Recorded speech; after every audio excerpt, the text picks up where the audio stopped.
ಆತ್ಮೀಯ ವೀಕ್ಷಕ ಬಾಂಧವರಿಗೆ ಹೊಸಕೊರಲ ವಿಶೇಷ ಮಾತುಕತೆ ಕಾರ್ಯಕ್ರಮಕ್ಕೆ ಸ್ವಾಗತ. ಇವತ್ತಿನ ಒಂದು ವಿಶೇಷ ಮಾತುಕತೆಯಲ್ಲಿ ನಮ್ಮೊಂದಿಗಿದ್ದಾರೆ ಡಾಕ್ಟರ್ ಮುರಳಿ ಮೋಹನ್ ಚೂಂತಾರ್. ದಂತ ವೈದ್ಯರಾಗಿ ಕಳೆದ ಕೆಲವು ವರ್ಷಗಳಿಂದ ಸೇವೆ ಸಲ್ಲಿಸ್ತಾ ಇದ್ದಾರೆ. ಹಾಗೆಯೇ ಜೊತೆಗೆ ಬಾಯಿ, ಮುಖ ಮತ್ತು ದವಡೆ ಶಸ್ತ್ರಚಿಕಿತ್ಸೆಯಲ್ಲೂ ಕ್ಯಾನ್ಸರ್ನಂತಹ ಚಿಕಿತ್ಸೆಗೂ ಪರಿಣಾಮಕಾರಿಯಾಗಿ ಇವರು ವೈದ್ಯಕೀಯ ಸೇವೆಯನ್ನು ನೀಡ್ತಾ ಇದ್ದಾರೆ. ಇದರ ಜೊತೆಗೆ ಸಾಮಾಜಿಕವಾಗಿ ಹೇಳುವುದಿದ್ದರೆ ಗೃಹ ರಕ್ಷಕ ದಳದ ಜಿಲ್ಲಾ ಕಮಾಂಡೆಂಟ್ ಆಗಿ ಸೇವೆ ಸಲ್ಲಿಸ್ತಾ ಇದ್ದಾರೆ. ಒಬ್ಬ ಒಳ್ಳೆಯ ಬರಹಗಾರ, ಒಬ್ಬ ಒಳ್ಳೆಯ ಸಂಪನ್ಮೂಲ ವ್ಯಕ್ತಿಯಾಗಿ ತಮ್ಮ ಕಾರ್ಯಕ್ರಮವನ್ನು ಕೊಡ್ತಾ ಇದ್ದಾರೆ. ಇವತ್ತು ವಿಶೇಷವಾಗಿ ವಿಶ್ವ ತಂಬಾಕು ರಹಿತ ದಿನಾಚರಣೆ, ಅಂದರೆ ಮಾದಕ ವಸ್ತುಗಳ ವಿರುದ್ಧವಾಗಿ ಯಾವ ರೀತಿ ಜಾಗೃತಿಯನ್ನು ಮೂಡಿಸಬಹುದು ಅನ್ನುವಂತಹ ಒಂದು ಸಂದೇಶವನ್ನು ನೀಡುವ ದಿನ. ಇವತ್ತು ಈ ಕಾರ್ಯಕ್ರಮಕ್ಕೆ ಅವರನ್ನು ನಾನು ಎಲ್ಲರ ಪರವಾಗಿ ಸ್ವಾಗತಿಸ್ತಾ ಇದ್ದೇನೆ.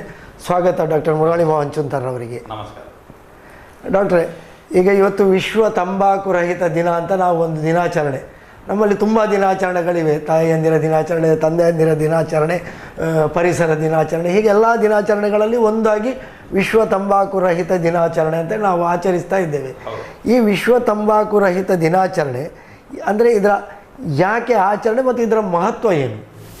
ನೋಡಿ, ಈಗ ತಾನೇ ತಾವು ಹೇಳಿದ್ರಿ, ಬೇರೆ ಬೇರೆ ದಿನಗಳಂದು ಬೇರೆ ಬೇರೆ ವಿಷಯಗಳ ಬಗ್ಗೆ ದಿನಾಚರಣೆ ಮಾಡ್ತಾರೆ ಅಂತೇಳಿ.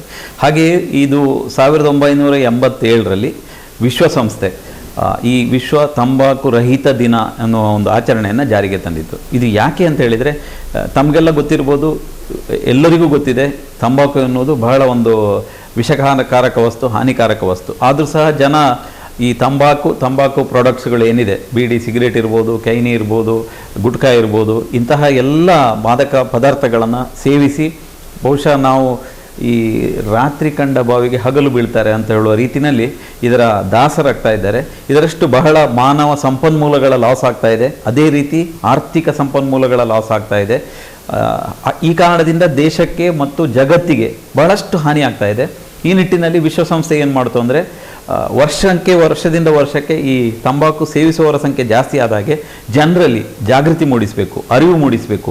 ತಂಬಾಕು ತಿನ್ನೋದ್ರಿಂದ ಯಾವ ರೀತಿ ದುಷ್ಪರಿಣಾಮ ಇದೆ ಅನ್ನೋದರ ಬಗ್ಗೆ ಜನರಲ್ಲಿ, ಜನಮಾನಸದಲ್ಲಿ ಜಾಗೃತಿ ಮೂಡಿಸುವ ಒಂದೇ ಉದ್ದೇಶ ಇಟ್ಕೊಂಡು ಈ ರೀತಿಯ ಆಚರಣೆಯನ್ನು 1987ರಲ್ಲಿ ಮೇ 31ರಿಂದ ಆರಂಭಿಸಲಾಯಿತು. ಪ್ರತಿ ವರ್ಷ ಏನಾದರೂ ಒಂದು ಧ್ಯೇಯವಾಕ್ಯ, ಒಂದೊಂದು ಇಂಪಾರ್ಟೆಂಟ್ ಸ್ಲೋಗನ್ ಇಟ್ಕೊಂಡು ಈ ರೀತಿ ಆಚರಣೆಯನ್ನು, for example, say no to tobacco ಬೇಡ, ಮನೆ ಧೂಮಪಾನದ ನಗೆ ಮನೆ ಮುಂದೆ ಹೊಗೆ, ಈ ರೀತಿ ಒಂದೊಂದು ಧ್ಯೇಯವಾಕ್ಯ ಇಟ್ಕೊಂಡು, ಅಟ್ರಾಕ್ಟಿವ್ ಸ್ಲೋಗನ್ ಇಟ್ಕೊಂಡು ಜನರಲ್ಲಿ ಜಾಗೃತಿ ಮೂಡಿಸುವ ಕಾರ್ಯಕ್ರಮವನ್ನು ಮಾಡ್ತಾ ಇದೆ. ಈ ವರ್ಷ ನಾವು ಮೇ 31ರಂದು ಈ ಆಚರಣೆ ಬರೀ ಒಂದು ದಿವಸಕ್ಕೆ ಸೀಮಿತ ಆಗಬಾರ್ದು. ಇಂತಹ ವರ್ಷಕ್ಕೆ ಒಂದು ದಿವಸ ನಾವು ಈ ರೀತಿಯ ಹೈಲೈಟ್ ಮಾಡಿ ಜನರಲ್ಲಿ ಅದರ ತೊಂದರೆಗಳ ಬಗ್ಗೆ, ದುಷ್ಪರಿಣಾಮಗಳ ಬಗ್ಗೆ ಮಾಹಿತಿ ನೀಡಿ ಜನರಿಗೆ ಬೇರೆ ಬೇರೆ ರೀತಿಯ ಮಾಹಿತಿಗಳನ್ನು ನೀಡ್ಬೋದು. ಇವತ್ತು ಬೀದಿ ನಾಟಕ ಇರ್ಬೋದು, ಅಥವಾ ತಮ್ಮ ಈಗ ಚಾನೆಲ್ಗಳಲ್ಲಿ ನಾವೇನು ಮಾಡ್ತಾ ಇದ್ದೇವೆ, ಅದರ ದುಷ್ಪರಿಣಾಮಗಳು ಏನಿದೆ, ಅದರ ತೊಂದರೆಗಳೇನು, ಅದರಿಂದ ಏನೇನೇನು ಕಷ್ಟಗಳು ಬರ್ತದೆ, ಅದರ ಬಗ್ಗೆ ಜನರಲ್ಲಿ ಜಾಗೃತಿ ಮೂಡಿಸಿದಾಗ ಜನರಿಗೂ ಅನಿಸುತ್ತೆ, ಒಂದು ಕ್ಷಣ ಅವರು ಅನ್ನಿಸ್ತಾರೆ, ಯಾಕೆ ನಾನು ಇದನ್ನು ಮಾಡಬೇಕು, ಯಾಕೆ ಬಿಡಬಾರ್ದು, ಆ ರೀತಿಯ ಭಾವನೆ ಜನರಲ್ಲಿ ಮೂಡಿಸುವ ಒಂದು ಒಳ್ಳೆಯ ಉದ್ದೇಶ ಇಟ್ಕೊಂಡು ವಿಶ್ವಸಂಸ್ಥೆ ಆರಂಭಿಸಿದ್ದು. ಈ ವರ್ಷ ಸಹ ನಾವು ಈ ಕಾರ್ಯಕ್ರಮವನ್ನು ಇವತ್ತು ನಾವು ದೃಶ್ಯ ಮಾಧ್ಯಮದ ಮುಖಾಂತರ ಜನರಿಗೆ ಜಾಗೃತಿ ಮೂಡಿಸುವ ಕಾರ್ಯಕ್ರಮ. ಇದು ಒಂದು ದಿವಸದ ಆಚರಣೆ ಆಗಬಾರ್ದು, ಪ್ರತಿ ದಿವಸವೂ ದಿನನಿತ್ಯದ ಕಾಯಕ ಆಗಬೇಕು ಎನ್ನುವುದೇ ನಮ್ಮ ವೈದ್ಯರ ಆಶಯ. ನಾನು ಕೇಳಲಿಕ್ಕಿದ್ದೇನೆ, ಯಾಕೆಂದರೆ ನಾವು ಪ್ರತಿಯೊಂದು ದಿನಾಚರಣೆಯನ್ನು ಆಚರಿಸುವಾಗಲೂ ಅದರ ಹಿಂದೆ ಒಂದು ಒಳ್ಳೆಯ ಉದ್ದೇಶ ಇರ್ತದೆ. ಪರಿಸರ ದಿನಾಚರಣೆ ಯಾಕೆಂತ ಹೇಳಿದರೆ, ನಮ್ಮ ಪರಿಸರವನ್ನು ನಾವು ಉಳಿಸಿಕೊಳ್ಳಬೇಕು ಎನ್ನುವಂತಹ ಒಂದು ಕಾಳಜಿಯಿಂದ ಇಂತಹ ದಿನಾಚರಣೆ, ಅದಕ್ಕೊಂದು ಒಳ್ಳೆಯ ಉದ್ದೇಶ. ಇತ್ತೀಚೆಗೆ ಒಂದು ಹೊಸ ದಿನಾಚರಣೆ, ವಿಶ್ವ ಯೋಗ ದಿನಾಚರಣೆ ಸೇರಿಕೊಂಡಿತ್ತು. ಜೂನ್ 21ಕ್ಕೆ ಅದು ಬರಲಿಕ್ಕೆ ಇದೆ. ಅದನ್ನು ನಮ್ಮ ಪ್ರಧಾನಮಂತ್ರಿಯವರು ವಿಶ್ವಕ್ಕೆ ಒಂದು ಕೊಡುಗೆಯಾಗಿ ನೀಡಿ ಅದರ ಆಚರಣೆಯನ್ನು ಮಾಡಿದರು. ಹೀಗೆ ಪ್ರತಿಯೊಂದು ದಿನಾಚರಣೆ ಹಿಂದೆ ಒಂದು ಒಳ್ಳೆಯ ಉದ್ದೇಶ ಇರ್ತದೆ. ವಿಶ್ವ ತಂಬಾಕು ರಹಿತ ದಿನಾಚರಣೆ ಹಿಂದೆ ಕೂಡ ಒಂದು ಒಳ್ಳೆಯ ಉದ್ದೇಶ ಇದೆ. ನೀವು ಹೇಳಿದಾಗೆ ಮಾನವ ಸಂಪನ್ಮೂಲ ಒಂದು ಕಡೆ ನಾಶ, ಆರ್ಥಿಕವಾದಂತಹ ನಾಶ, ಹೀಗೆ ಹಲವಾರು ರೀತಿಯ ವಿನಾಶಕಾರಿ ಚಟವನ್ನು ಉಳಿಸಲಿಕ್ಕೆ ಹೋಗಿ ಇಂತಹ ಒಂದು ದಿನಾಚರಣೆ. ಆದರೆ ನಾನು ಹೇಳುವುದು, ಕೇವಲ ಒಂದು ದಿವಸ ಹೀಗೆ ಆಚರಣೆ ಮಾಡುವುದರಿಂದ, ಅಂದರೆ ಒಂದು ದಿವಸ ವಿಶ್ವ ತಂಬಾಕು ರಹಿತ ದಿನ ಅಂತ ಹೇಳಿಕೊಂಡು ಆಚರಣೆ ಮಾಡುವುದರಿಂದ ಯಾವ ಇದರ ಪರಿಣಾಮವನ್ನು ನಾವು ಆಲೋಚನೆ ಮಾಡಿದ್ದೇವೆ ಅಥವಾ ವಿಶ್ವಸಂಸ್ಥೆ ಯಾವ ಪರಿಣಾಮದ ಬಗ್ಗೆ ಆಲೋಚನೆ ಮಾಡಿ ಈ ಘೋಷಣೆಯನ್ನು ಮಾಡಿದೆಯೋ ಅದು ಸಾಧ್ಯ ಆಗುತ್ತದೆಯಾ? ನೋಡಿ, ಎಲ್ಲವನ್ನು ಒಂದು ದಿನದ ಆಚರಣೆಯಿಂದ ನಾವು ಕಂಟ್ರೋಲಿಗೆ ತರಬಹುದು ಅನ್ನೋದು ಹೇಳಿದರೆ ಅದು ಮೂರ್ಖತನದ ಪರಮಾವಧಿ. ಆದರೆ ನಿರಂತರವಾಗಿ ಈ ಕಾರ್ಯಕ್ರಮ ನಡೀತಾ ಇರಬೇಕು ಅನ್ನೋದು. ಈಗ ಇವತ್ತು ಏನು ನಾವು ಸಿಂಬಾಲಿಕ್ ಆಗಿ, ಸಾಂಕೇತಿಕವಾಗಿ ಈಗ ವನ ಮಹೋತ್ಸವ ಅಂತ ನಾವು ಆಚರಿಸ್ತೇವೆ, ಅಥವಾ ವಿಶ್ವ ಪರಿಸರ ದಿನ ಒಂದು ದಿವಸ ಒಂದು ಗಿಡ ನೆಡುವುದು, ಅದೊಂದು ಸ್ಫೂರ್ತಿ ಆಗಬೇಕು.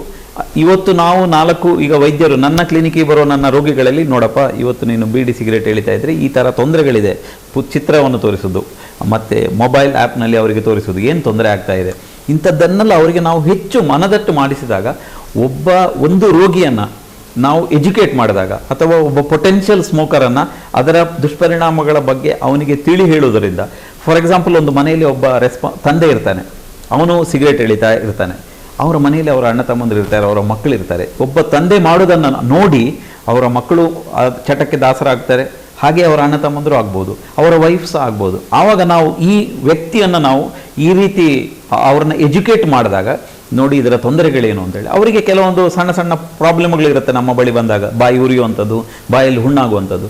ಆವಾಗ ನಾವು ಅವರಿಗೆ ಮನದಟ್ಟು ಮಾಡಿಕೊಳ್ಬೇಕು. ಈಗ ನಾವು ವೈದ್ಯರಾಗಿ ನಮಗೊಂದು ಸಾಮಾಜಿಕ ಹೊಣೆಗಾರಿಕೆ ಅಂತ ಹೇಳ್ತೇವೆ, ಸೋಷಿಯಲ್ ರೆಸ್ಪಾನ್ಸಿಬಿಲಿಟಿ ಅಂತೇಳಿ.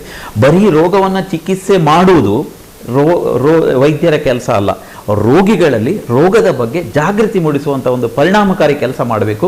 ಇಂತಹ ನಿಟ್ಟಿನಲ್ಲಿ ನಮ್ಮೆಲ್ಲ ವೈದ್ಯ ಸಮೂಹಕ್ಕೆ, ವೈದ್ಯ ಬಂಧುಗಳಿಗೆ ಜನರಲ್ಲಿ ಜಾಗೃತಿ ಮೂಡಿಸಲಿಕ್ಕೆ ವರ್ಷಕ್ಕೆ ಒಂದು ದಿನ ಇಟ್ಕೊಂಡ್ರೆ, ನಾವು ಅದನ್ನು ನಿರಂತರವಾಗಿ ಒಂದು ದಿವಸ ಹೈಲೈಟ್ ಮಾಡಿ ಮತ್ತೆ ಪ್ರತಿದಿನ ಇದನ್ನು ನಿರಂತರವಾಗಿ ಮಾಡಿಕೊಂಡು ಬಂದರೆ ಮಾತ್ರ ಈ ಆಚರಣೆಗೆ ಹೆಚ್ಚಿನ ಮೌಲ್ಯ ಬಂದಿತು ಅಂತ ಹೇಳಿ ನನ್ನ ಅನಿಸಿಕೆ.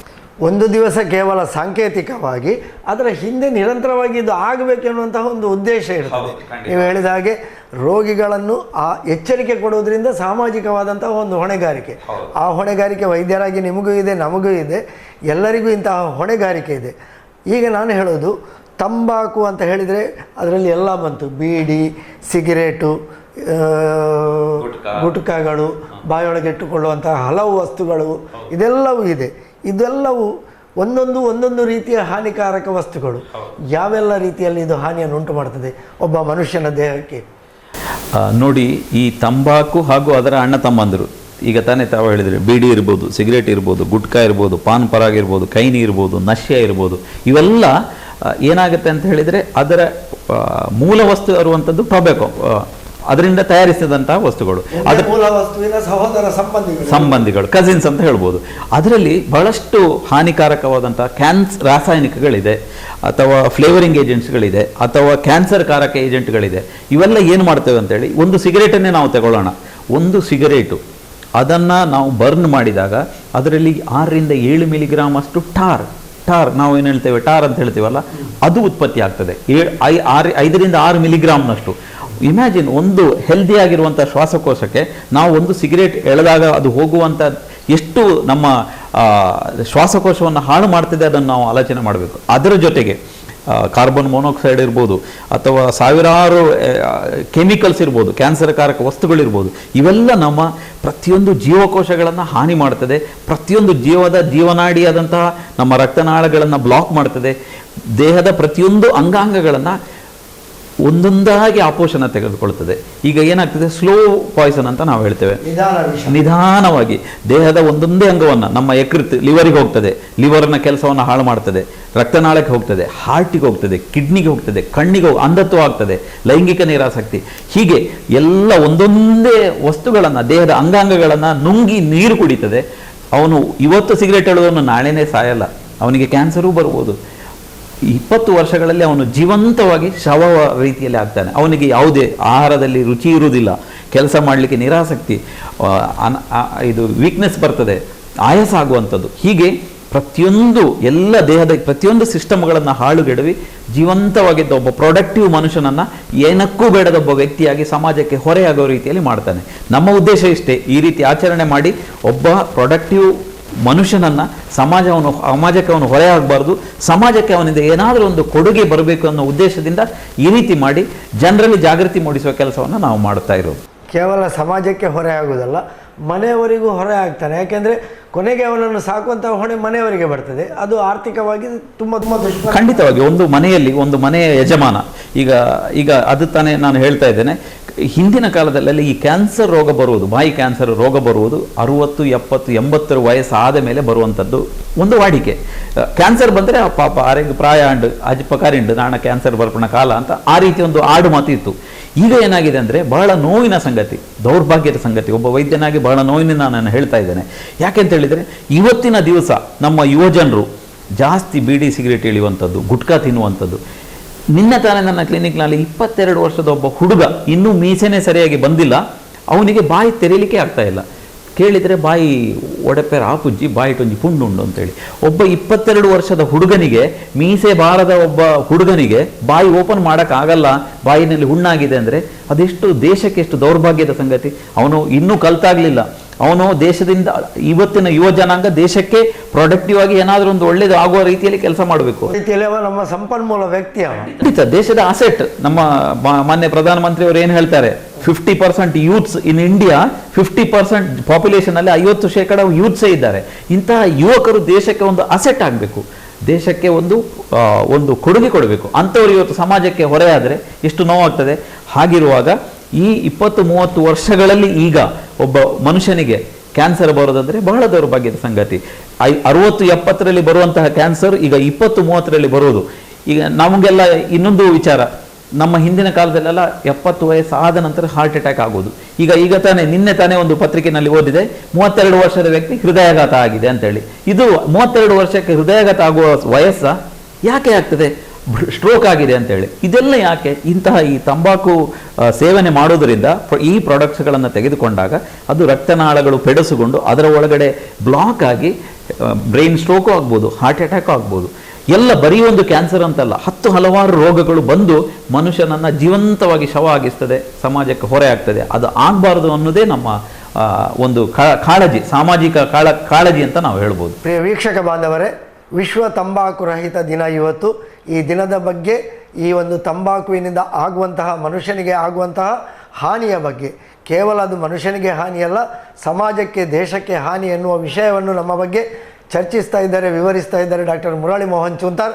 ಅವರೊಂದಿಗೆ ಈ ಮಾತುಕತೆಯನ್ನು ಮುಂದುವರಿಸ್ತಾ, ಡಾಕ್ಟರ್ ಅವರೇ, ಈಗ ತಂಬಾಕು ಯಾವ ರೀತಿಯಲ್ಲಿ ಮನುಷ್ಯನಿಗೆ ನಿಧಾನ ವಿಷ, ಯಾವ ರೀತಿಯಲ್ಲಿ ಮನುಷ್ಯನ ಒಂದೊಂದು ಅಂಗಾಂಗವನ್ನು ಕೊಲ್ಲುತ್ತದೆ ಎನ್ನುವಂತಹ ವಿಷಯವನ್ನು ನಾವು ಹೇಳ್ತಾ ಇದ್ದೀರಿ.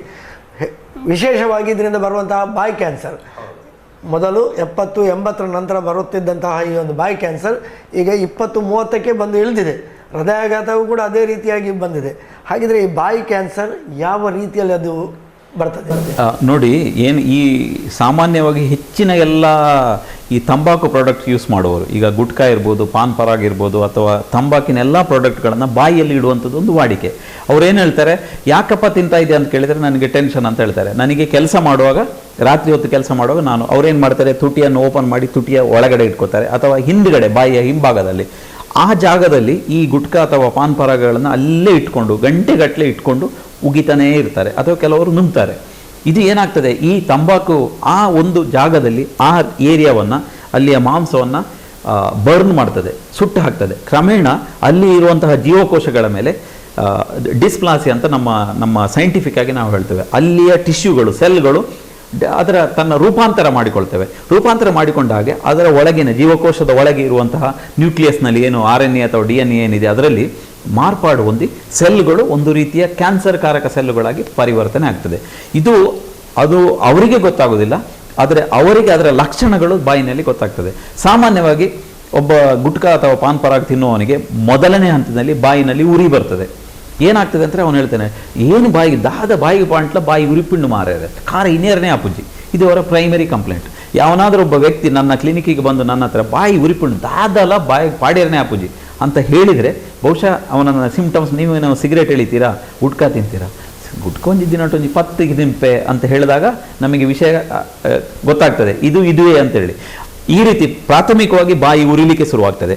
ಅದನ್ನು ಆ ಕ್ಷಣದಲ್ಲಿ ನಿಲ್ಲಿಸಿಲ್ಲ ಅಂತ ಹೇಳಿದರೆ ಮುಂದಿನ ಹಂತಕ್ಕೆ ಹೋದಾಗ ಅವರಿಗೆ ಬಾಯಿ ತೆರೆಯಲಿಕ್ಕೆ ಕಷ್ಟ ಆಗ್ತದೆ, ಬಾಯಿ ಓಪನ್ ಮಾಡೋದು. ಒಬ್ಬ ಸಾಮಾನ್ಯ ಎವರೇಜ್ ಮನುಷ್ಯನಿಗೆ, ಗಂಡಸರಿಗೆ 50 ಮಿಲಿಮೀಟರ್, 5 ಸೆಂಟಿಮೀಟರ್ನಷ್ಟು ಬಾಯಿ ಓಪನ್ ಮಾಡಲಿಕ್ಕೆ ಆಗ್ತದೆ, ಓಪನ್ ತೆರೆಯುವುದು ಅಂತೇಳಿ. ಮಹಿಳೆಯರಿಗೆ 45 ಮಿಲಿಮೀಟರ್, 4.5 ಸೆಂಟಿಮೀಟರ್. ಇದು ಏನಾಗ್ತದೆ, ಈ ಗುಟ್ಕಾ ತಿನ್ನುವವರಿಗೆ ಈ ಬಾಯಿ ಓಪನ್ ಮಾಡೋದು ಕ್ರಮೇಣ ಕಡಿಮೆ ಆಗ್ತದೆ. ಬಾಯಿ ಉರುವುದರ ಜೊತೆಗೆ ಬಾಯಿ ಓಪನ್ ಮಾಡುವಂಥ ಕಡಿಮೆ ಆಗ್ತದೆ.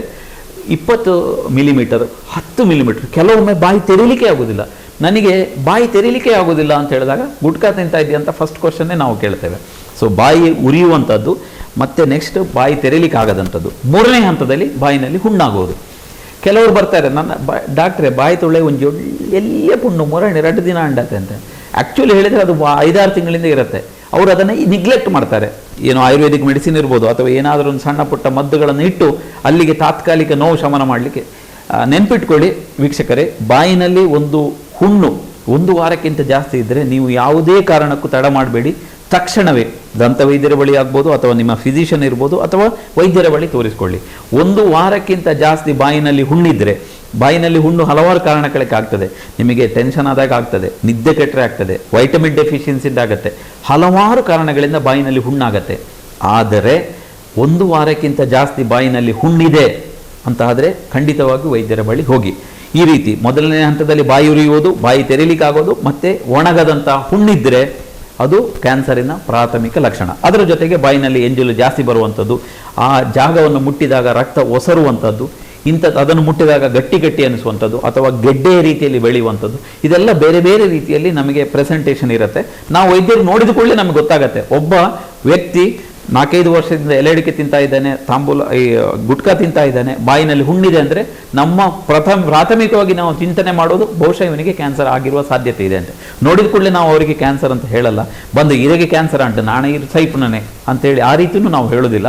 ಅವರಿಗೆ ನಾವು ಆ ಜಾಗದ ಒಂದು ಸಣ್ಣ ಮಾಂಸವನ್ನು ಕಟ್ ಮಾಡಿ ತೆಗೆದು ಅದನ್ನು ಮೈಕ್ರೋಸ್ಕೋಪಿನ ಅಡಿಯಲ್ಲಿ ಟೆಸ್ಟ್ ಮಾಡಿ ಸೆಲ್ಗಳಲ್ಲಿ ಯಾವ ರೀತಿ ಪರಿವರ್ತನೆ ಹೊಂದಿದೆ ನೋಡಿ ಅವರಿಗೆ ಕ್ಯಾನ್ಸರ್ ಇದೆಯೋ ಇಲ್ಲವೋ ಅಂತೇಳಿ ನಾವು ನಿರ್ಧಾರ ಮಾಡ್ತೇವೆ. ಮತ್ತು ಇನ್ನೊಂದು ವಿಚಾರ, ಇದರ ಚಿಕಿತ್ಸೆ ಬಗ್ಗೆ ಜನರಲ್ಲಿ ಒಂದು ತಪ್ಪು ಕಲ್ಪನೆ ಇದೆ.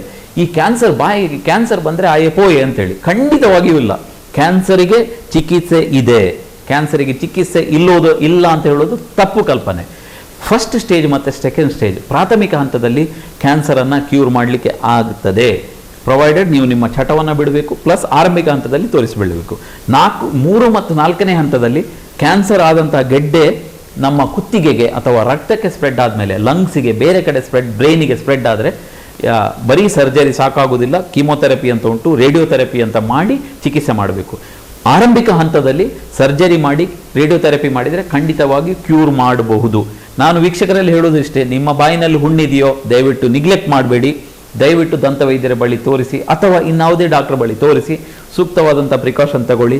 ನಿಮ್ಮ ಯಾವುದೇ ಚಟಗಳಿರ್ಬೋದು, ಬೀಡಿ ಇರ್ಬೋದು, ಸಿಗರೇಟ್ ಇರ್ಬೋದು, ಗುಟ್ಕಾ ಇರ್ಬೋದು, ಪಾನ್ ಪರಾಗ್ ಇರ್ಬೋದು, ಖೈನಿ ಇರ್ಬೋದು, ನಶೆ ಇರ್ಬೋದು, ಎಲ್ಲವನ್ನ ಬಿಟ್ಟು ವೈದ್ಯರ ಬಳಿ ಬಂದರೆ ನಾವು ನಿಮ್ಮ ಸಹಾಯಕ್ಕೆ, ನಿಮ್ಮ ಸೇವೆಗೆ ಸದಾ ಸಿದ್ಧರಿರ್ತೇವೆ ಅಂತ ಹೇಳಲಿಕ್ಕೆ ನಾನು ಈ ದಿವಸ ಮೇ 31ರ ನೋ ಟೊಬ್ಯಾಕೋ ಡೇ ದಿವಸ ನಿಮಗೆಲ್ಲ ನಾನು ಕರೆ ನೀಡ್ತಾ ಇದ್ದೇನೆ. ಪ್ರತಿ 6 ತಿಂಗಳಿಗೊಮ್ಮೆ ನಿಮ್ಮ ಬಾಯಿಯನ್ನು ವೈದ್ಯರ ಬಳಿ ತೋರಿಸಿ ತಪಾಸಣೆ ಮಾಡಿ, ಯಾವುದೇ ಸಣ್ಣ ಹುಣ್ಣಿದ್ರೂ ಸಹ ನಾವು ಅದನ್ನು ನೋಡಿ ಪರೀಕ್ಷೆ ಮಾಡಿ ನಿಮ್ಮ ಎಲ್ಲ ಸಮಸ್ಯೆಗಳಿಗೆ ಉತ್ತರ ಕೊಡಲಿಕ್ಕೆ, ಪರಿಹಾರ ನೀಡಲಿಕ್ಕೆ ನಾವು ಯಾವತ್ತೂ ಸಿದ್ಧರಿರ್ತೇವೆ ಅಂತ ಹೇಳಲಿಕ್ಕೆ ಇಚ್ಛೆ ಪಡ್ತೇನೆ. ಪ್ರಿಯ ವೀಕ್ಷಕರೇ, ತಂಬಾಕು ಅದರಲ್ಲಿ ಬರುವಂತಹ ಕ್ಯಾನ್ಸರ್ ಕಾಯಿಲೆ ಬಾಯಿಗೆ ಯಾವ ರೀತಿ ಹಾನಿಕಾರಕ, ಯಾವ ರೀತಿ ಇದನ್ನು ತಡೆಗಟ್ಟಬಹುದು ಎನ್ನುವ ಬಗ್ಗೆ ಬಹಳ ವಿಶದವಾಗಿ ನಮಗೆ ವಿವರಿಸಿದ್ದಾರೆ ಡಾಕ್ಟರ್ ಮುರಳಿ ಮೋಹನ್ ಚೂಂತಾರ್ ಅವರು. ಹಾಗೆ ಈಗ ನಾವು ಹೇಳೋದು ತಂಬಾಕು ರಹಿತ ದಿನಾಚರಣೆ ಅಂತ ಹೇಳ್ತೇವೆ, ತಂಬಾಕು ಬಿಡಬೇಕಂತ ಹೇಳ್ತೇವೆ, ಬೀಡಿ ಸಿಗರೇಟ್ ಸೇಡಬಾರ್ದು ಅಂತ ಹೇಳ್ತೇವೆ.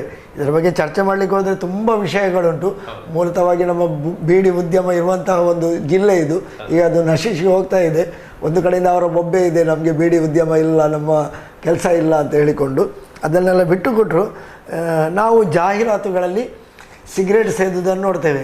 ಚಹಾ ಸೇದುವುದು ಅಥವಾ ಊಟ ಮಾಡಿದ ನಂತರ ಒಂದು ಸಿಗರೇಟ್ ಸೇದುವುದು, ಇದರಿಂದ ತಮ್ಮ ಕೆಲಸಕ್ಕೆ ಉತ್ತೇಜನ ಬರುತ್ತದೆ ಎನ್ನುವ ಅರ್ಥದಲ್ಲಿ ಆ ಜಾಹೀರಾತುಗಳಲ್ಲಿ ಅವರದನ್ನು ಬಿಂಬಿಸ್ತಾರೆ. ಎಳೆಯ ಮನಸ್ಸುಗಳಿಗೆ ಯಾವ ರೀತಿಯಾಗಿ ಪರಿಣಾಮ ಬೀರ್ತದೆ ಎನ್ನುವಂತಹ ದೃಶ್ಯ ಚಿತ್ರಣ ಸಿಗ್ತದೆ. ಕೆಲವು ಸಿನಿಮಾಗಳಲ್ಲಿ, ಚಲನಚಿತ್ರಗಳಲ್ಲಿ ಇಂತಹ ದೃಶ್ಯ, ಇದೆಲ್ಲವೂ ಎಳೆಯ ಮನಸ್ಸಿಗೆ ಬೀರುವಂತಹ ಪರಿಣಾಮಗಳು. ಅದನ್ನು ದುಷ್ಪರಿಣಾಮವು ಇನ್ನೊಂದು ಪರಿಣಾಮ ಅಂತ ನಾವು ಮತ್ತೆ ಚರ್ಚೆ ಮಾಡುವ. ಆದರೆ ಇಂತಹ ಪರಿಣಾಮಗಳಿಂದಾಗಿ ಸಮಾಜಕ್ಕೆ ತುಂಬ ಹಾನಿಯಾಗುತ್ತದೆ.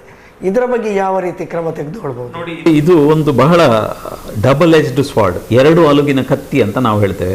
ಒಂದು ಕಡೆ ಸರ್ಕಾರ ಏನು ಹೇಳ್ತದೆ, ನಿಮಗೆ ನಾವು ಆರೋಗ್ಯ ನೀಡ್ತೇವೆ, ನಿಮಗೆ ಆಸ್ಪತ್ರೆ ಕಟ್ಟಿಸ್ತೇವೆ, ನಿಮಗೆ ರೋಗವನ್ನು ಬರದಂತೆ ಮಾಡಬೇಕು ಅಂತ ಹೇಳ್ತೇವೆ. ಇನ್ನೊಂದು ಕಡೆ ಈ ಗುಟ್ಕಾ ಪಾನ್ ಪರಾಗ್ ತಿನ್ನಲಿಕ್ಕೆ, ಮದ್ಯಪಾನ ಮಾಡಲಿಕ್ಕೆ ಸಪ್ಲೈಯೇ ಮಾಡ್ತಾ ಇದೆ. ಇದಕ್ಕೆ ಏನಾಗ್ತದೆ ಅಂದರೆ ಕಠಿಣವಾದಂಥ ಕಾನೂನುಗಳನ್ನು ತರಬೇಕು. ಕಠಿಣವಾದ ಕಾನೂನುಗಳು ಅಂದರೆ ಈಗ ಕೋಪ್ಟಾ ಅಂತ ಇದೆ, cigarette and other tobacco products act ಅಂತ ಬಂದಿದೆ. ಅದರ ಪ್ರಕಾರ ಶಾಲೆಗಿಂತ 100 ಮೀಟರ್ಸ್ನಲ್ಲಿ ನೀವು ಯಾವುದೇ ಟೊಬ್ಯಾಕೊ ಪ್ರಾಡಕ್ಟ್ಸ್ಗಳನ್ನು ಮಾರಬಾರ್ದು, ಹಾಗಿಲ್ಲ ಅಂತೇಳಿ. ಇದು ಎಷ್ಟು ಕಡೆ ಇಂಪ್ಲಿಮೆಂಟ್ ಆಗಿದೆ? ಅದಕ್ಕೆ ಜಿಲ್ಲಾಡಳಿತ ಇರ್ಬೋದು, ಪೊಲೀಸ್ ಇಲಾಖೆ ಇರ್ಬೋದು, ಅಥವಾ ಸಾರ್ವಜನಿಕರು ಅಥವಾ ಜನರು ಅಥವಾ ಎಲ್ಲರೂ ಇದಕ್ಕೆ ಸಹಕಾರ ನೀಡಬೇಕು. ಒಂದು ಕಾನೂನು ಅನ್ನುವುದು ಎಲ್ಲರೂ ಅದನ್ನು ಗೌರವಿಸಬೇಕು, ಅದನ್ನು ಪಾಲನೆ ಮಾಡಬೇಕು.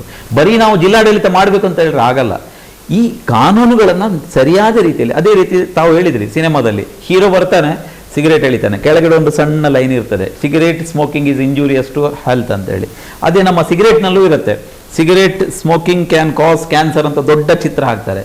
ಅದನ್ನು ನೋಡಿದವರು ಸರಿಯಾಗಿ ನೋಡಿದರೆ ಯಾರು ಸಿಗರೇಟ್ ಎಳಿಲಿಕ್ಕಿಲ್ಲ. ಬಟ್ ಏನಾಗ್ತಿದೆ ಅಂತ ಹೇಳಿದರೆ ಅದು ಒಂದು ಸಂಪ್ರದಾಯ ಥರ ಆಗಿಬಿಟ್ಟಿದೆ. ಒಂದು ನಿಮಗೆ ಜನರ ಆರೋಗ್ಯದ ದೃಷ್ಟಿಯಲ್ಲಿ ಆದಾಯವನ್ನು ನಿರೀಕ್ಷಿಸದೆ ಜನರ ಆರೋಗ್ಯವನ್ನು ನೀವು ಚಿಂತಿಸುವುದಾದರೆ ಇದೆಲ್ಲವನ್ನು ಬ್ಯಾನ್ ಮಾಡಬೇಕು. ಆದರೆ ಇದಕ್ಕೆಲ್ಲ ಬರೀ ಒಬ್ಬ ವೈದ್ಯರು ಡಿಸಿಷನ್ ತಗೊಳ್ಳೋಕ್ಕಾಗಲ್ಲ. ಅಡ್ಮಿನಿಸ್ಟ್ರೇಷನ್ ಇಶ್ಯೂ ಇರುತ್ತೆ, ಸರ್ಕಾರ ಇದೆ, ಜನರು ಇದೆ, ವೈದ್ಯರಿದೆ, ಎಲ್ಲರೂ ಸೇರಿ ಒಂದು ಸೂಕ್ತವಾದಂತಹ ಒಂದು ಕೆಲವು, ಈಗ ನೋಡಿ ಗುಜರಾತ್ನಲ್ಲಿ ತಗೊಳ್ಳಿ, ಸಂಪೂರ್ಣವಾಗಿ ಮದ್ಯಪಾನ ನಿಷೇಧ ಮಾಡಿದೆ. ಯಾಕೆ ಆಗೋದಿಲ್ಲ ಇಲ್ಲಿ? ನಮ್ಮಲ್ಲಿ ಮದ್ಯಪಾನ ನಿಷೇಧ ಯಾಕೆ ಆಗೋದಿಲ್ಲ? ಕೇರಳದಲ್ಲೂ ಮದ್ಯಪಾನ ನಿಷೇಧ ಇದೆ. ಇದನ್ನ ಸರ್ಕಾರ ಯಾವುದು ಜನರಿಗೆ ಒಳ್ಳೆಯದು, ಯಾವುದು ಜನರಿಗೆ ಕೆಟ್ಟದ್ದು ಅನ್ನೋದನ್ನ ಡಿಸಿಷನ್ ತಗೊಂಡು ಇಂಪ್ಲಿಮೆಂಟ್ ಮಾಡಿದರೆ ಬಹುಶಃ ಒಂದು ರಾಮರಾಜ್ಯ ಅಂತ ನಾವು ಏನು ಹೇಳ್ತೇವೆ ಅಂತಹ ಒಂದು ಸುಭಿಕ್ಷವಾದ ಆರೋಗ್ಯವಂತವಾದಂಥ ದೇಶವನ್ನು, ರಾಜ್ಯವನ್ನು, ಗ್ರಾಮವನ್ನು ನಾವು ಮಾಡ್ಬೋದು. ಹಾಗೆ ಮುಂದಿನ ದಿನಗಳಲ್ಲಿ ಬರೀ ದಿನಗಳನ್ನು ಆಚರಣೆ ಮಾಡೋದರ ಜೊತೆಗೆ ಇಂತಹ ಒಂದು ರಾಮರಾಜ್ಯವನ್ನು ನಾವೆಲ್ಲ ಮುಂದಿನ ದಿನಗಳಲ್ಲಿ ಕಾಣಲಿ ಅಂತೇಳಿ ನಾನು ಆಶಿಸ್ತೇನೆ. ಪ್ರಿಯ ವೀಕ್ಷಕರೇ, ವಿಶ್ವ ತಂಬಾಕು ರಹಿತ ದಿನಾಚರಣೆ, ಇದರ ಬಗ್ಗೆ ನಾವು ವಿಶೇಷ ಮಾತುಕತೆಯಲ್ಲಿ ಮಾತನಾಡ್ತಾ ಇದ್ದೇವೆ. ನಮ್ಮೊಂದಿಗಿದ್ದಾರೆ ಡಾಕ್ಟರ್ ಮುರಳಿ ಮೋಹನ್ ಚೂಂತಾರ್ರವರು.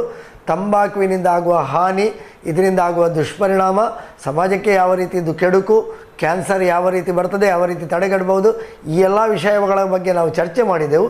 ಈಗ ನಾವು ಚರ್ಚೆ ಮಾಡಲಿಕ್ಕಿರುವಂತಹ ವಿಷಯ ಎಳೆಯ ಮಕ್ಕಳಿಗೆ. ಈಗ ನಾವು ವಿಷಯ ಬಂತು, ಶಾಲೆಯ ಹತ್ತಿರ 100 ಮೀಟರ್ನ ಹತ್ತಿರ ಇದ್ದ ಮಾರುವಂತಹ ಯಾವುದೇ ಅಂಗಡಿಗಳು ಇರಬಾರ್ದು ಹೇಳಿಕೊಂಡು, ಅದೆಲ್ಲವನ್ನು ಮೀರಿ ಕೂಡ ಮಕ್ಕಳಿಗೆ ಬೇಕಾದದ್ದೆಲ್ಲವೂ ಸಿಗ್ತದೆ. ಅವರಿಗೆ ಏನು ಬೇಕೋ ಅದೆಲ್ಲವೂ ಅಲ್ಲಿ ಸಿಕ್ಕುವಂತಹ ವ್ಯವಸ್ಥೆ ಇದೆ. ಅಂಗಡಿ ಇದೆ ಇಲ್ವ ಪ್ರಶ್ನೆ ಅಲ್ಲ ಅದು. ಅಲ್ಲಿ ಎಲ್ಲಿಂದ ಬರ್ತದೆ ಅನ್ನುವಂಥದ್ದನ್ನು ಕಂಡುಹಿಡಲಿಕ್ಕೆ ಯಾರಿಗೂ ಉತ್ಸಾಹ ಇಲ್ಲ. ಈಗ ಗಾಂಜಾ ಮಾರಬಾರ್ದು ಅಂತ ಹೇಳ್ತಾರೆ, ಗಾಂಜಾ ಸಿಕ್ಕುವವರಿಗೆ ಎಲ್ಲವೂ ಸಿಗ್ತದೆ, ಎಲ್ಲಿಂದ ಸಿಗ್ತದೆ ಹೇಳಿಕೊಂಡು ಯಾರಿಗೂ ಗೊತ್ತಾಗೋದಿಲ್ಲ. ಇಂತಹ ಒಂದು ಅಪಾಯಕಾರಿ ಪ್ರವೃತ್ತಿ ಬೆಳೀತಾ ಇದೆ. ಎಳೆಯ ಮಕ್ಕಳಿಗೆ ವಿಶೇಷವಾಗಿ ಇದಕ್ಕೆ ಬಹಳ ಬೇಗ ಬಳಿ ಬೀಳ್ತಾರೆ ಅಂತ ಹೇಳಿದರೆ ಒಂದು ರೀತಿಯಲ್ಲಿ ಅವರಿಗೆ ಶೋಕಿ. ಸಿಗರೇಟ್ ಸೇದದಿದ್ದರೆ ಅವ ಮನುಷ್ಯನೇ ಅಲ್ವೋ ಎನ್ನುವ ರೀತಿಯಲ್ಲಿ ಅವರಲ್ಲಿ ಆ ಒಂದು ಮನಸ್ಸಿನೊಳಗೆ ತುಂಬಿರ್ತಾರೆ. ಅಂತಹ ವರ್ತನೆಗಳು, ಇದರಿಂದ ಮಕ್ಕಳನ್ನು ಯಾವ ರೀತಿ ದೂರ ಇಡಬಹುದು. ಮತ್ತೊಂದು ಈಗ ಬಂದಿದೆ, ಇವರಿಗೆಲ್ಲ ಒಂದು ದೂರ ಇಡುವಂತಹ ಒಂದು ಸಿಗರೇಟ್ ಅಂತ ಹೇಳಿಕೊಂಡು ಕೆಲವು ಚಾಕ್ಲೇಟ್ಗಳೆಲ್ಲ ಬಂದಿದೆ. ಇದೆಲ್ಲ ಯಾವ ರೀತಿಯಾಗಿ ಪರಿಣಾಮ ಬೀರ್ತದೆ ನೋಡಿ. ಮಕ್ಕಳ ಬಗ್ಗೆ ಈ ಅವರದ್ದು ಚಂಚಲ ಮನಸ್ಸು, ಈ ಹದಿಹರೆಯ ಅನ್ನೋದು ಬಹಳ ಚಂಚಲ. ಈ ಬಹಳ 16ರಿಂದ ಟೀನೇಜ್ ಅಂತ ಹೇಳ್ತೀವಲ್ಲ, 25ರವರೆಗೆ ಮಕ್ಕಳು ಸಾಮಾನ್ಯವಾಗಿ ತಾವು ಹೇಳಿದಾಗೆ ದೃಶ್ಯ ಮಾಧ್ಯಮಗಳಲ್ಲಿ ಹೀರೋನ ಅಥವಾ ಹೀರೋಯಿನ್ ಅನ್ನು ನೋಡಿ ಅವರನ್ನು ಅನುಕರಣೆ ಮಾಡ್ತಾರೆ. ಅದಕ್ಕೆ ಕಡಿವಾಣ ಆಗಬೇಕು. ಆ ಸಮಯದಲ್ಲಿ ಹೆತ್ತವರು ಪ್ರತಿಯೊಬ್ಬ ಮಗುವಿನ ಮೇಲೂ ನಿಗಾ ಇಡಬೇಕು. ಈಗ ಮೊದಲಿನ ಹಾಗೆ ಒಂದೊಂದು ಮನೆಯಲ್ಲಿ 10 ಮಕ್ಕಳು ಇಲ್ಲ. ಒಂದು ತಂದೆ ತಾಯಿಗೆ ಇರೋದು ಒಂದೇ ಮಗು. ಮೊದಲು 2 ಇತ್ತು, ಈಗ 1 ಇದೆ. ಈಗ ಮೊದಲಿನ ಹಾಗೆ ನಾವು ಎಲ್ಲ ಮಕ್ಕಳ ಮೇಲೆ ನಿಗಾ ವಹಿಸಬೇಕಾದ ಅವಶ್ಯಕತೆ ಇಲ್ಲ. ಒಂದು ಮಗುವನ್ನೇ ಸಾಕಲಿಕ್ಕೆ, ಕಂಟ್ರೋಲ್ ಮಾಡಲಿಕ್ಕೆ ಆಗಲಿಲ್ಲ ಅಂದರೆ ಅದು ದೌರ್ಭಾಗ್ಯ ಅಂತಲೇ ಹೇಳಿ. ಈಗಿನ ಒಂದು ವ್ಯವಸ್ಥೆ ಯಾವ ರೀತಿಗೆ ಮುಟ್ಟಿದೆ ಅಂತ ಹೇಳಿದರೆ, ಒಂದು ಮಗುವನ್ನು ಕೂಡ ನೋಡಲಿಕ್ಕೆ ಯಾರಿಗೆ ಪುರುಸೋತಿಲ್ಲದಂತಹ ವ್ಯವಸ್ಥೆಗೆ ನಾವು ಮುಟ್ತಾ ಇದ್ದೇವೆ. ಹೌದು. ಹಾಗಿರುವಾಗ ಮಕ್ಕಳ ಮೇಲೆ ಒಂದು ಕಣ್ಣು ಯಾವತ್ತೂ ಹೆತ್ತವರು ಇಡಬೇಕು. ತಂದೆ ಅಥವಾ ತಾಯಿ ಅವರ ಈಗ ಏನಾಗಿದೆ ಮೊಬೈಲ್ ಯುಗ, 24 ಗಂಟೆ ಮೊಬೈಲ್, ವಾಟ್ಸಪ್, ಫೇಸ್ಬುಕ್ನಲ್ಲಿ ಇರ್ತಾರೆ, ಜೊತೆಗೆ ಅಂತರ್ಮುಖಿಯಾಗಿರ್ತಾರೆ. ಹಿಂದಿನ ಕಾಲದಲ್ಲೆಲ್ಲ ಮಕ್ಕಳು ಹೇಗೆ ಬೆಳೀತಾ ಇದ್ರು ಅಂದರೆ, ಒಂದು ಶಾಲೆ, ಒಂದು ಅಂಗಳ, ಒಂದು ಮರ, 10 ಮಕ್ಕಳು ಕ್ರಿಕೆಟ್ ಆಡೋದು, ಈ ರೀತಿಯ ಸಮಾಜ ಈಗ ಇಲ್ಲ. ಈಗ ಏನಿದ್ರು ಮಕ್ಕಳು ಕಂಪ್ಯೂಟರ್ ಮುಂದೆ, ಮೊಬೈಲಲ್ಲಿ ಅವ್ರ ಪಾಡಿಗೆ ಅವರು ನಗ್ತಾ ಇರ್ತಾರೆ, ಮಾತಾಡ್ತಾ ಇರ್ತಾರೆ, ಒಬ್ಬರೇ ಮಾತಾಡಿಕೊಂಡು ನಗ್ತಾ ಇರುವಂತಹ ಪರಿಸ್ಥಿತಿ. ಹಾಗಿರುವಾಗ ಅಂತಹ ಮಕ್ಕಳ ಬಿಹೇವಿಯರ್ ಬಗ್ಗೆ ತಂದೆ ತಾಯಿಯಂದರು ಗಮನ ಇಡಬೇಕು. ಯಾವತ್ತೂ ಆಕ್ಟಿವ್ ಆಗಿದ್ದಂಥ ಹುಡುಗ ಸಡನ್ ಚೇಂಜ್ ಆಗೋದು, ಕಾರಣ ಇಲ್ಲದೆ ತಂದೆ ತಾಯಿಯವರ ಜೊತೆ ರೇಗಾಡುವುದು, ಮೂಡ್ ಫ್ಲಕ್ಚುಯೇಷನ್ ಆಗೋದು, ಸುಮ್ಮನೆ ಕೂತ್ಕೊಳ್ಳೋದು ಗಂಟೆಗಟ್ಟಲೆ, ಈ ರೀತಿ ಬಿಹೇವಿಯರ್ ಬಂದಾಗ ತಂದೆ ತಾಯಿಯಂದರು ಅವರು ಏನು ವೈದ್ಯರಾಗಬೇಕಂತಿಲ್ಲ, ಅವರು ಮಕ್ಕಳ ಮೇಲೆ ಒಂದು ಕಣ್ಣು ಇಟ್ಟರೆ, ಯಾಕೆ ಮಗನ ಬಿಹೇವಿಯರ್ ಚೇಂಜ್ ಆಗಿದೆ ಅಂತ ನೋಡಿದಾಗ ಆವಾಗ ಖಂಡಿತವಾಗ್ಲೂ ಅದರ ಸೀಕ್ರೆಟ್ ಏನಂತ ಗೊತ್ತಾಗ್ತದೆ. ಒಂದು ವೇಳೆ ಅವರಿಗೆ ಗಾಂಜಾ ಅಥವಾ ಮಾದಕ ದ್ರವ್ಯ ಸಿಗ್ತಾ ಇದ್ದರೆ, ಅವರು ಈ ಮೂಡ್ ಫ್ಲಕ್ಚುಯೇಷನ್ ಅಥವಾ ಸಿಗರೇಟ್ಗಳು ಸಿಗುತ್ತಾ ಇದ್ದರೆ ಅವ್ರು ಏನು ಮಾಡ್ತಾರೆ, ಇಂತಹ ಚಟಕ್ಕೆ ಬಿದ್ದಾಗ ಈ ರೀತಿಯಂತಹ ಮೂಡ್ ಫ್ಲಕ್ಚುಯೇಷನ್ ಇರುತ್ತೆ. ಇದನ್ನು ಗಮನ ಹರಿಸಬೇಕು. ಮತ್ತು ಯಾವತ್ತೂ ಮಕ್ಕಳ ಬ್ಯಾಗಿನ ಬಗ್ಗೆ, ಅವರ ಬಿಹೇವಿಯರ್ ಬಗ್ಗೆ ಒಂದು ಗಮನ ಇಟ್ಟರೆ ತಂದೆ ತಾಯಂದಿರಿಗೆ ಖಂಡಿತವಾಗಿ ಆರಂಭಿಕ ಹಂತದಲ್ಲೇ ತಡೆಗಟ್ಟಬಹುದು, ಅದನ್ನು ಪ್ರಿವೆಂಟ್ ಮಾಡ್ಬೋದು. ಮಕ್ಕಳ ಕೌನ್ಸಿಲಿಂಗ್, ಮಕ್ಕಳಿಗೆ ಸರಿಯಾದ ರೀತಿಯಲ್ಲಿ ಕೌನ್ಸಿಲ್ ಮಾಡಬೇಕು. ಮತ್ತು ರೋಲ್ ಮಾಡೆಲ್ ಆಗಿರಬೇಕು ಪೇರೆಂಟ್ಸ್. ಈಗ ಮನೆಯಲ್ಲಿ ತಂದೆ ಒಟ್ಟಿಗೆ ಊಟ ಮಾಡೋದು ಬಿಡಿ, ಈಗಿನ ಕಾಲದಲ್ಲಿ ತುಂಬು ಕುಟುಂಬ ಅಂತ ಇಲ್ಲ. ತಂದೆ ತಾಯಿ ಮಕ್ಕಳು ಒಟ್ಟಿಗೆ ಕೂತು ಊಟ ಮಾಡೋದಿಲ್ಲ, ಒಂದು ರೂಮಲ್ಲಿ ಒಬ್ಬ ಟಿ ವಿ ಇಟ್ಕೊಂಡು ಓದ್ತಾ ಇರ್ತಾನೆ, ಊಟ ಮಾಡ್ತಾ ಇರ್ತಾನೆ. ಈ ತುಂಬು ಕುಟುಂಬದ ಪ್ರಶ್ನೆನೇ ಇಲ್ಲ. ಇಲ್ಲಿ ಏನು ಮಾಡಬೇಕು ಅಂತ ಹೇಳಿದರೆ, ತಂದೆ ಆದವನು ರೋಲ್ ಮಾಡೆಲ್ ಆಗಿ ಇರಬೇಕು. ತಂದೆ ಮನೆಯಲ್ಲಿ ಸಿಗರೇಟ್ ಹೇಳ್ಕೊಂಡು ಮಗ ಈ ಸಿಗರೇಟ್ ಒಯ್ಪೊಡ್ಚಿ ಅಂತ ಹೇಳಿದರೆ ಯಾವ ಮಗನೂ ಕೇಳಲಿಕ್ಕಿಲ್ಲ. ತಂದೆ 90 ಹಾಕೋದು ಮಗನಿಗೆ ಅವು ಪರೋಡ್ಚಿವ, ಅವು ಎಡ್ಡೆತ್ತು ಮಗ ಅಂತ ಹೇಳಬಾರ್ದು. ಇಲ್ಲಿ ಏನಾಗಬೇಕು, ತಂದೆ ಶ್ರೀರಾಮಚಂದ್ರ ಆದರೆ ಮಗ ಶ್ರೀರಾಮಚಂದ್ರ ಆಗ್ತಾನೆ. ಇದು ತಂದೆ ರಾವಣ ಆದರೆ ಮಗನನ್ನು ನೀವು ಶ್ರೀರಾಮಚಂದ್ರ ಆಗ್ಲಿಕ್ಕೆ ಆಗ್ತದಾ? ಅದಕ್ಕೆ ಪೇರೆಂಟಲ್ ರೆಸ್ಪಾನ್ಸಿಬಿಲಿಟಿ ಅಂತ ಏನಿದೆ, ಪ್ರಾಥಮಿಕ ಜವಾಬ್ದಾರಿಯಾಗಿ ಹೆತ್ತವರು ತಾವು ರೋಲ್ ಮಾಡೆಲ್ ಆಗಬೇಕು. ತಾವು ವ್ಯಸನಗಳನ್ನು ಬಿಟ್ಟು ಮಕ್ಕಳಿಗೆ ಒಂದು ಹೇಳುವ ನೈತಿಕ ಹಕ್ಕು ಇದ್ದರೆ ಖಂಡಿತವಾಗಿ ಸಹ ನಾವು ರಾಮರಾಜ್ಯವನ್ನು ಕಟ್ಬೋದು. ಮಕ್ಕಳ ಬಿಹೇವಿಯರ್ ಬಗ್ಗೆ ಗಮನ ಹರಿಸಿ ನಾವು ಸಹ ಚಟಗಳನ್ನು ಬಿಡೋಣ, ನಮ್ಮ ಮಕ್ಕಳು ಚಟಕ್ಕೆ ದಾಸರಾಗದಂತೆ ನೋಡೋಣ. ಹಾಗೆ ಅವರ ಸ್ನೇಹಿತರ ಬಗ್ಗೆನೂ ಗಮನ ಇಡೋಣ. ಹಾಗೆ ಮಾಡಿದರೆ ಒಂದು ಸುಂದರವಾದಂಥ, ಒಂದು ಸುದೃಢವಾದಂಥ ಸಮಾಜವನ್ನು ನಾವು ಕಟ್ಬೋದು. ಇನ್ನೊಂದು ತಾವು ಕೇಳಿದ್ರಿ ಇ ಸಿಗರೇಟ್ ಮತ್ತು ಚಾಕ್ಲೇಟ್ ಬಗ್ಗೆ ಕೇಳಿದ್ರಿ. ಅಂದರೆ ಇದನ್ನು ಬಿಡಿಸಲಿಕ್ಕೆ ಪರ್ಯಾಯ ಅಂದರೆ ಮದ್ಯ ವ್ಯಸನಿಗಳಿಗೆ ಮದ್ಯವರ್ಜನ ಶಿಬಿರಗಳು ಅಂತ ಮಾಡ್ತೇವೆ, ನಾವು ಕೇಳಿದ್ದೇವೆ, ನೋಡಿದ್ದೇವೆ. ಇವರಿಗೆ ಹೇಗೆ ಇದು ಮಾಡ್ತಾರೆ ನೋಡಿ, ಮೊದಲನೇದಾಗಿ ಈ ಚಾಕ್ಲೇಟ್ ಬಗ್ಗೆ ನಾನು ಹೇಳ್ತೇನೆ. ಈಗ ಗುಟ್ಕಾ ತಿನ್ನುವವರಿಗೆ, ಈಗ ಸಿಗರೇಟ್ ಎಳೆಯುವವರಿಗೆ ಅದೇ ಫ್ಲೇವರ್ನ ಚೂಯಿಂಗ್ ಗಮ್ಗಳು ಬಂದಿದೆ, ಮಾರುಕಟ್ಟೆಯಲ್ಲಿ ಲಭ್ಯವಿದೆ. ಅದು ವೈದ್ಯರ ಪ್ರಿಸ್ಕ್ರಿಪ್ಷನ್ ಮೇಲೆ ಬರ್ತದೆ. ಫಾರ್ ಎಕ್ಸಾಂಪಲ್, ಒಬ್ಬ ಮನುಷ್ಯನಿಗೆ ದಿನಕ್ಕೆ ಅವನು 30ರಿಂದ 50 ಸಿಗರೇಟ್ ಎಳಿತಾ ಇದ್ದಾನೆ. ಒಂದು ಸಿಗರೇಟ್ ಪ್ಯಾಕೆಟ್ನಲ್ಲಿ 12 ಇದೆ ಅಂತ ಹೇಳ್ತಾರೆ, ನನಗೆ ಗೊತ್ತಿಲ್ಲ. ಒಬ್ಬ ದಿನಕ್ಕೆ 4 ಪ್ಯಾಕೆಟ್ ಸಿಗರೇಟ್ ಸೇರ್ತಾನಂದರೆ 48 ಸಿಗರೇಟ್ ಆಯಿತು. ಅಂಥವನಿಗೆ ನೀವು ಸಿಗರೇಟ್ ಬಿಡಪ್ಪ ಅಂತ ಹೇಳಿದರೆ ಯಾವನು ಬಿಡಲಿಕ್ಕಿಲ್ಲ, ಬಿಟ್ಟರೆ ಅವನು ಹುಚ್ಚನೇ ಆಗ್ತಾನೆ. ಅಂಥವರಿಗೆ ನಾವು ಏನು ಹೇಳಬೇಕು, ಇವತ್ತು 48 ಇದ್ದರೆ ನಾಳೆ 40ಕ್ಕೆ ತಾರಪ್ಪ, ನಾಡಿದ್ದು 35, ವಾರ ಕಡಿಮೆ ಮಾಡ್ತಾ ಬಂದು ಕ್ರಮೇಣವಾಗಿ ಸ್ಲೋಲಿ ವಿಡ್ರಾ ಮಾಡಬೇಕು. ಇಲ್ಲಾಂದರೆ ವಿಡ್ರಾವಲ್ ಸಿಂಪ್ಟಮ್ಸ್, ಆಲ್ಕೋಹಾಲ್ ಸೇವಿಸುವಾಗ ವಿಡ್ರಾವಲ್ ಸಿಂಪ್ಟಮ್ಸ್ ಹೇಗಿರುತ್ತೋ ಅದೇ ರೀತಿ ಇದರಲ್ಲೂ ಸಹ ಇರ್ತದೆ. ಯಾಕೆಂದರೆ ದೇಹಕ್ಕೆ ಈ ಸಿಗರೇಟಿನಿಂದ ಬರುವಂಥ ನಿಕೋಟಿನ್ ದೇಹಕ್ಕೆ ಒಂದು ರೀತಿಯ ರಕ್ತಕ್ಕೆ ಸೇರಿ ಅಮಲು ಬರ್ತದೆ, ಆ ಒಂದು ಉನ್ಮಾದಕರ ಸ್ಥಿತಿ ಇರ್ತದೆ. ಇದನ್ನು ನಾವು ಸ್ಲೋಲಿ ಬಿಡಿಸಬೇಕು. ಇಂಥ ಸಂದರ್ಭಗಳಲ್ಲಿ ನಾವೇನು ಮಾಡಬೇಕು ಅಂತ ಹೇಳಿದರೆ, ಈ 48 ಸಿಗರೇಟ್ ಹೇಳುವವನಿಗೆ ನಾವು ಈ ಗುಟ್ಕಾ ಫ್ಲೇವರ್ ಒಂದು 40 ಸಿಗರೇಟ್ ಸೇದಪ್ಪ ಇವತ್ತು ಈ ವಾರ ಅಂತ ಹೇಳಿ ಅವನಿಗೆ ಗುಟ್ಕಾ ಸಿಗರೇಟ್ ಫ್ಲೇವರ್ನ ಚಾಕ್ಲೇಟ್ ಚೂಯಿಂಗಮ್ ಅನ್ನು ಕೊಟ್ಟರೆ, ಅದರ ಬದಲಾಗಿ ಇವನು ಬಾಯಿನಲ್ಲಿ ಇಟ್ಕೊಂಡ್ರೆ ಅದರಲ್ಲಿ ಸ್ಲೋಲಿ ನಿಕೋಟಿನ್ ಫ್ಲೇವರ್ ರಿಲೀಸ್ ಆದಾಗ ಅವನಿಗೊಂದು ಮಾನಸಿಕವಾದಂಥ ನೆಮ್ಮದಿ, ಏನೋ ಒಂದು ಫ್ಲೇವರ್ ಇದೆ ಅಂತೇಳಿ ಅವನಿಗೆ ನೆಮ್ಮದಿ ಸಿಗ್ತದೆ. ಕ್ರಮೇಣ ಬಿಡಿಸುವಂಥದ್ದು. ಅದೇ ರೀತಿ ಗುಟ್ಕಾದಲ್ಲೂ ಅಷ್ಟೇ, ಗುಟ್ಕಾ ತಿನ್ನುವವರಿಗೆ ಗುಟ್ಕಾ ಫ್ಲೇವರ್ ಚೂಯಿಂಗಮ್ ಇದೆ, ಅದರಲ್ಲಿ 3-4 ಫ್ಲೇವರ್ ಇದೆ. ಅದೇ ಫ್ಲೇವರ್ನ ಚೂಯಿಂಗಮ್ ಅನ್ನು ಕೊಟ್ಟರೆ ಗುಟ್ಕಾದ ಬದಲು ದಿನ 20 ಗುಟ್ಕಾ ತಿನ್ನುವವನು, ಒಂದು ಮಾಣಿಕ್ ಚಂದ್ ಗುಟ್ಕಕ್ಕೆ 3-4 ರೂಪಾಯಿ ಇದೆ, ದಿನ 40 ತಿನ್ನುವವರು ನಾನು ನೋಡಿದ್ದೇನೆ. ಅಂಥವರಿಗೆ ಒಂದು 10 ಗುಟ್ಕ 15 ಗುಟ್ಕ ತಿಂದ ಮೇಲೆ ಇದನ್ನು ರಿಪ್ಲೇಸ್ ಮಾಡಿದ್ರು, 2 ಗುಟ್ಕಗಳ ನಡು ಇದನ್ನು ತಿಂದು ಕ್ರಮೇಣವಾಗಿ ಸ್ಲೋಲಿ ನಾವು ವಿಡ್ರಾ ಮಾಡಿದರೆ, ಜೊತೆಗೆ ವೈದ್ಯರ ಕೌನ್ಸಿಲಿಂಗ್ ಇರಬೇಕು, ಪೇರೆಂಟಲ್ ಸಪೋರ್ಟ್ ಇರಬೇಕು, ಹಿರಿಯರ ಮಾರ್ಗದರ್ಶನ ಇರಬೇಕು. ಅವರು ಯಾವತ್ತೂ ಒಬ್ಬಂಟಿಯಾಗದ ರೀತಿಯಲ್ಲಿ ನೋಡಿಕೊಂಡು ಅವರಿಗೆ ಮಾನಸಿಕ ಸ್ಥೈರ್ಯವನ್ನು ನೀಡಿ ಅವರನ್ನು ನಾವು ಈ ಬಿಹೇವಿಯರ್ನಿಂದ ಹೊರಗೆ ಬರಲಿಕ್ಕೆ ಸಮಾಜ, ಕುಟುಂಬದವರು, ಹೆತ್ತವರು, ಅಣ್ಣ ತಮ್ಮಂದಿರು, ಸ್ನೇಹಿತರು ಹೆಲ್ಪ್ ಮಾಡಿದರೆ ಖಂಡಿತವಾಗಿ ಒಬ್ಬ ಒಳ್ಳೆ ಮನುಷ್ಯನಾಗಿ ಮಾಡಿ ಅವನನ್ನು ಸಮಾಜದ ಮುಖ್ಯವಾಹಿನಿಗೆ ತಂದು ಅವನು ಸಮಾಜಕ್ಕೆ ಹೊರೆಯಾಗದೆ ಸಮಾಜಕ್ಕೆ ಒಂದು ಅಸೆಟ್ ಆಗೋ ರೀತಿಯಲ್ಲಿ ನಾವು ಎಲ್ಲರೂ ಸೇರಿ ಮಾಡಿದರೆ ಖಂಡಿತವಾಗಿ ಮಾಡಲಿಕ್ಕೆ ಸಾಧ್ಯತೆ ಇದೆ ಅಂತ ಹೇಳ್ತೇನೆ. ಇನ್ನೊಂದು ವಿಚಾರ, ಈ ಸಿಗರೇಟ್ ತಾವು ಕೇಳಿದ್ರಿ. ಈ ಸಿಗರೇಟ್ ಅಂತ ಹೇಳಿದರೆ ಇಲೆಕ್ಟ್ರಾನಿಕ್ ಸಿಗರೇಟ್ ಅಂತ ಹೇಳಿ ಮುಕ್ತ ಮಾರುಕಟ್ಟೆನಲ್ಲಿ ಇದು ಸಿಗುವುದಿಲ್ಲ.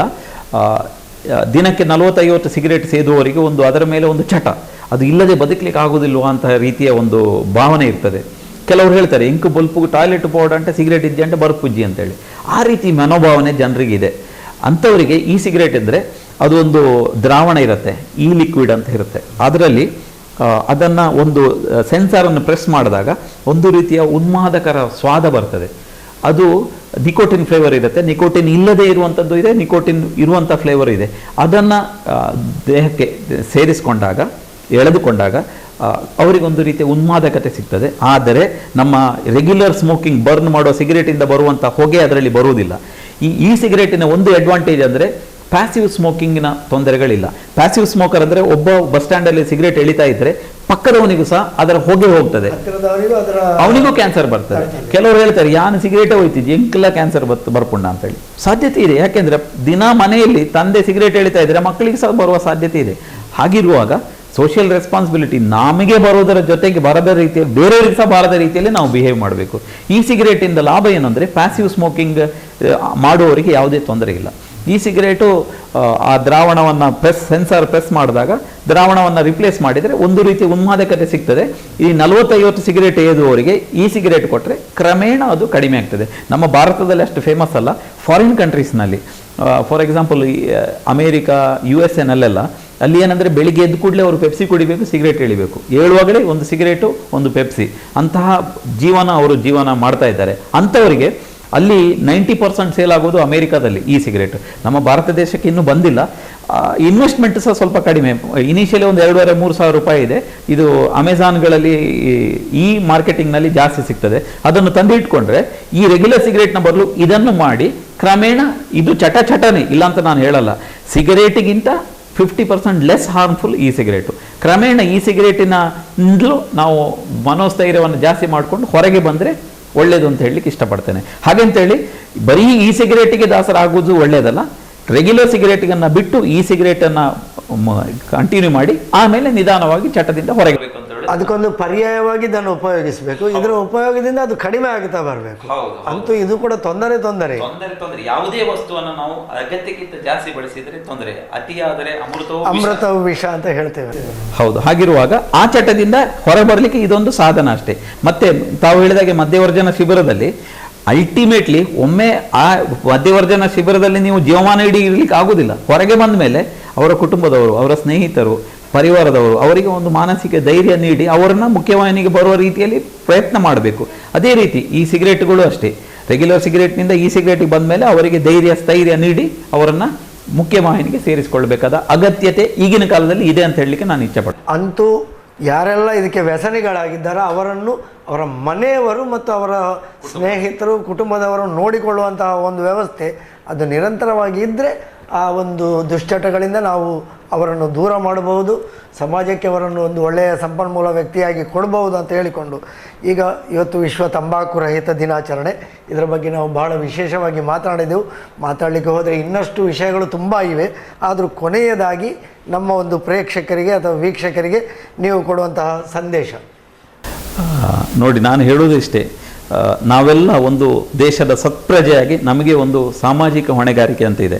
ಈಗ ವೈದ್ಯನಾಗಿ ನನಗೇನಿದೆ ಅಂದರೆ ನನ್ನ ಬಳಿ ಬರುವಂಥ ಪ್ರತಿಯೊಬ್ಬ ರೋಗಿಯಲ್ಲೂ ನಾನು ಕೇಳ್ತೇನೆ, ನಿಮಗೆ ಬಿಡಿ ಸಿಗರೇಟು ಸೇದುವ ಅಭ್ಯಾಸ ಇದೆಯಾ ಅಂತೇಳಿ. ನನಗೆ ಅವನು ನನ್ನ ಭಾವ ಅಲ್ಲ, ನನ್ನ ತಂಗಿ ಗಂಡನೂ ಅಲ್ಲ, ಅವನು ನೊಬ್ಬ ರೋಗಿ, ನಾನು ಒಬ್ಬ ವೈದ್ಯ. ನನ್ನ ಹೊಣೆಗಾರಿಕೆ ಏನು, ಅವನಿಗೆ ನಾಳೆ ಕ್ಯಾನ್ಸರ್ ಬಂದರೆ ಚಿಕಿತ್ಸೆ ಮಾಡೋದು ನನ್ನ ರೆಸ್ಪಾನ್ಸಿಬಿಲಿಟಿ. ಅಂಥವನನ್ನು ನಾನು 5 ನಿಮಿಷ ಕೂರಿಸಿ, ನೋಡಪ್ಪ ಸಿಗರೇಟ್ ಎಳಿಬೇಡಿ ಅಂತ ಹೇಳುವುದು ನನ್ನ ಸೋಷಿಯಲ್ ರೆಸ್ಪಾನ್ಸಿಬಿಲಿಟಿ. ಒಬ್ಬ ವೈದ್ಯನಾಗಿ ನಾನು ಸಾಮಾಜಿಕ ಹೊಣೆಗಾರಿಕೆಯನ್ನು ನಿಭಾಯಿಸ್ತೇನೆ.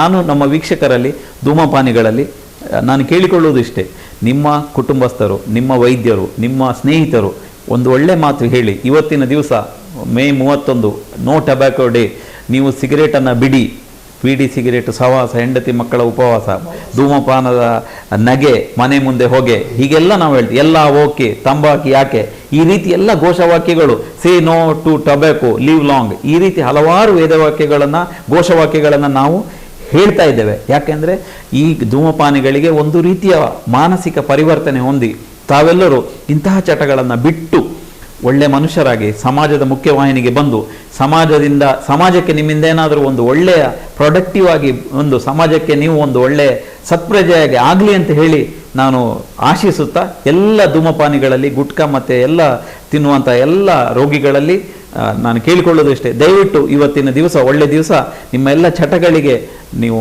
ದೊಡ್ಡ ನಮಸ್ಕಾರ ಹೇಳಿ ಒಳ್ಳೆ ಸತ್ಪ್ರಜೆಯಾಗಿ ಬಾಳಿ ಅಂತ ಹೇಳಿ ನಾನು ಹೇಳಲಿಕ್ಕೆ ಹಾರೈಸ್ತೇನೆ. ವೀಕ್ಷಕ ಬಾಂಧವರೇ, ವಿಶ್ವ ತಂಬಾಕು ರಹಿತ ದಿನ ಇವತ್ತು ಮೇ 31. ಎಲ್ಲ ನಮ್ಮ ಬಂಧುಗಳಿಗೆ, ಅದರಲ್ಲೂ ವಿಶೇಷವಾಗಿ ನೀವು ಸಿಗರೇಟ್, ತಂಬಾಕು ಸೇವನೆಯ ವ್ಯಸನವುಳ್ಳವರಾಗಿದ್ದರೆ ಒಂದು ಒಳ್ಳೆಯ ಸಂಕಲ್ಪ ಮಾಡೋಣ. ನಾವೆಲ್ಲ ಅಂತಹ ಒಂದು ದುಶ್ಚಟಗಳಿಂದ ದೂರ ಇರೋಣ. ಅಂತಹ ದುಶ್ಚಟಗಳಿಂದಾಗಿ ಕೇವಲ ನಾವು ಮಾತ್ರ ಹಾಳಾಗುವುದಲ್ಲ, ನಮ್ಮ ಮನೆಯನ್ನು ನಾವು ಹಾಳು ಮಾಡ್ತೇವೆ, ನಾಶ ಮಾಡ್ತೇವೆ.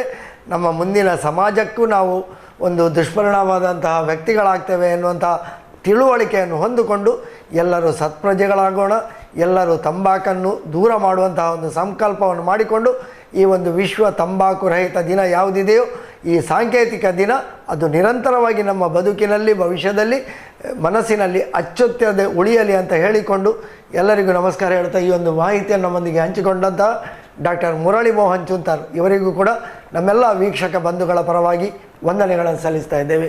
ವಂದನೆಗಳು. ಧನ್ಯವಾದ.